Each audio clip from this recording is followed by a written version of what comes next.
जय जगन्नाथ नमस्कार मु संतोष कुमार टिके कथा चैनल को आपण मानकु स्वागत करूछि। आज 2024 मसीहा डिसेम्बर मास 2 तारिख पवित्र सोमवार बरगड़ धनुयात्रा रे वंश साजिबे भुवनेश्वर प्रधान धवलेश्वर पीठरे गतकाली उड़ीसा यात्रा कमिटी महासंघर बैठक सफलतार सह समाप्त। आगामी यात्रा वर्ष यात्रा मैदान को आसिबो यात्रा श्री विश्व दरबार द्वितीय यात्रा अनुष्ठान।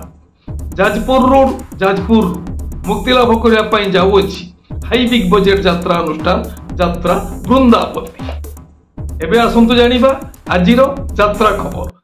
यात्रा श्री विश्व दरबार तृतीय अभिनय रजनी दरड़ा बस्ता बालेश्वर।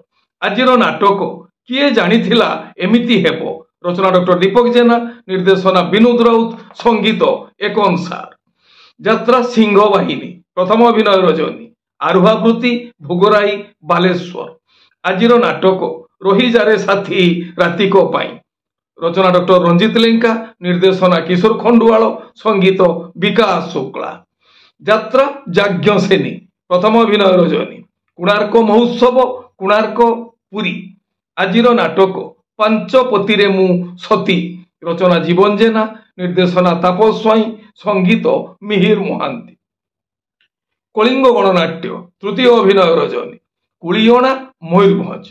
आजिर नाटक हसरे तमे ना लुहरे तमे रचना डॉक्टर निहार महांती निर्देशना सुशांत दास संगीत मिहिर महांती। यात्रा ग्रांड महल तृतीय अभिनय रजनी खरमंगी बरचणा जाजपुर। आजिर नाटक एमिति केमिति बदली गल रचना सुभाष साहू निर्देशना अशोक दास संगीत एक अनुसार। यात्रा रंगमहल द्वितीय अभिनय रजनी माल आनंदपुर रूढ़िया जाजपुर।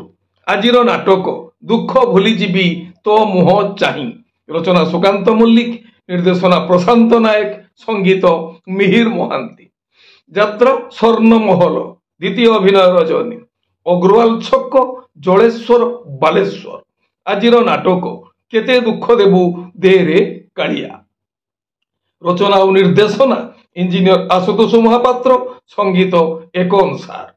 यात्रा स्वप्न महल द्वितीय अभिनय रजनी दहीसड़ा सोर बालेश्वर। आजिर नाटक मेघ सवारी रे बरसा राणी रचना और निर्देशना संतोष नारायण संगीत विकास शुक्ला। गौरी गणनाट्य प्रथम अभिनय रजनी एम रामपुर चारि छक कलाहांडी। आजिर नाटक एई फगुण रे बाजिबो बाजा रचना डॉक्टर निहार महांती निर्देशना प्रशांत नायक संगीत मिहिर महांती। शिवानी गणनाट्य तृतीय अभिनय रजनी केसी हाईस्कूल पड़िया नीलगिरी बालेश्वर। आजिर नाटक हा कृष्ण बोली जाऊ जीव रचना डॉक्टर निहार महांती निर्देशना प्रशांत नायक संगीत एक अनुसार। तुलसी गणनाट्य द्वितीय अभिनय रजनी कोणार्क महोत्सव कोणार्क पुरी।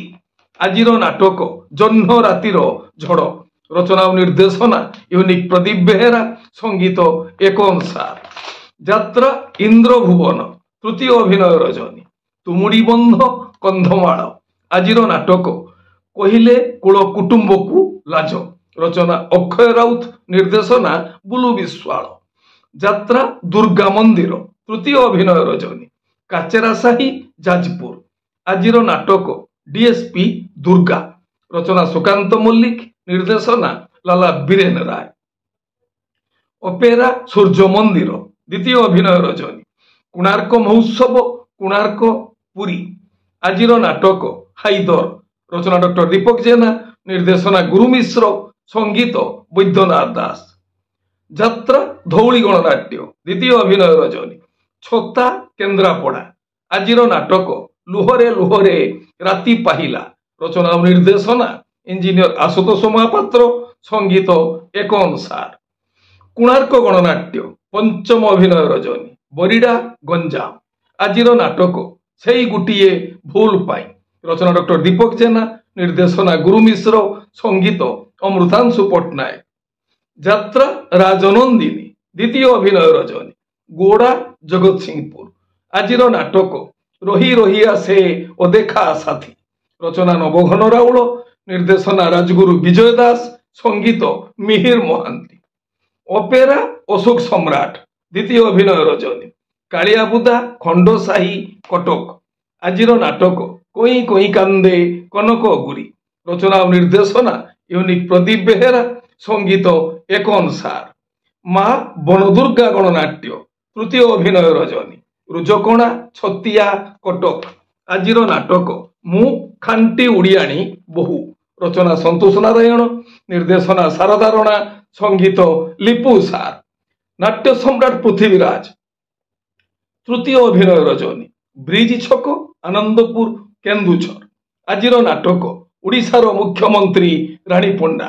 রচনা ও নির্দেশনা হরবারিক, সঙ্গীত বিকাশ শুক্লা।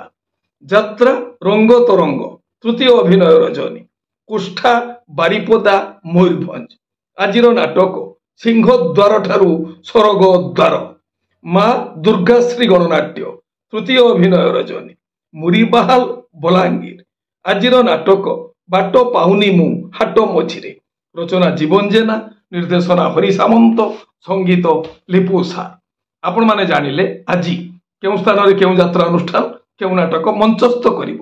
ମନେ ରଖନ୍ତୁ ଯାତ୍ରା ପ୍ରେମୀ ଦର୍ଶକ ବନ୍ଧୁ, ସ୍ଥଳ ବିଶେଷରେ ବିଶେଷ କାରଣ ପାଇଁ ନାଟକର ନାମ ପରିବର୍ତ୍ତନ ହୋଇପାରେ, ଯାତ୍ରା ପରିବେଷଣ ମଧ୍ୟ ବାତିଲ ହୋଇପାରେ। ଟିକିଏ କଥା ଚ୍ୟାନେଲ ଆପଣମାନଙ୍କର ଚ୍ୟାନେଲ। ଟିକିଏ କଥା ଚ୍ୟାନେଲରେ ଯାତ୍ରା ସମ୍ପର୍କିତ ସମସ୍ତ ତଥ୍ୟ ଜାଣିବା ପାଇଁ ଚ୍ୟାନେଲକୁ ସବସ୍କ୍ରାଇବ କରନ୍ତୁ ଆଉ ପାଖରେ ଥିବା ବେଲ୍ ଆଇକନକୁ ଦବାଇ ଦିଅନ୍ତୁ। ଯଦି ଫେସବୁକରେ ଆପଣ ଆମର କାର୍ଯ୍ୟକ୍ରମ ଦେଖୁଛନ୍ତି ତାହେଲେ ପେଜକୁ ଫଲୋ କରନ୍ତୁ, ଲାଇକ୍ କରନ୍ତୁ ଆଉ ସେୟାର କରନ୍ତୁ। ଏ ହେଲା ଆଜି ସକାଳର ଯାତ୍ରା ସମ୍ପର୍କିତ କିଛି ଖବର ଯାତ୍ରା ପ୍ରେମୀ ଦର୍ଶକମାନଙ୍କ ପାଇଁ। ପୁଣି ଯାତ୍ରା ସମ୍ପର୍କିତ ନୂଆ ନୂଆ ଖବର ନେଇ ମୁଁ ଆସିବି ଆଉ ଏକ ସ୍ୱତନ୍ତ୍ର ଅଧ୍ୟାୟରେ। ସେତେବେଳେ ପର୍ଯ୍ୟନ୍ତ ବିଦାୟ ଦିଅନ୍ତୁ। ନମସ୍ତେ, ଜୟ ଜଗନ୍ନାଥ।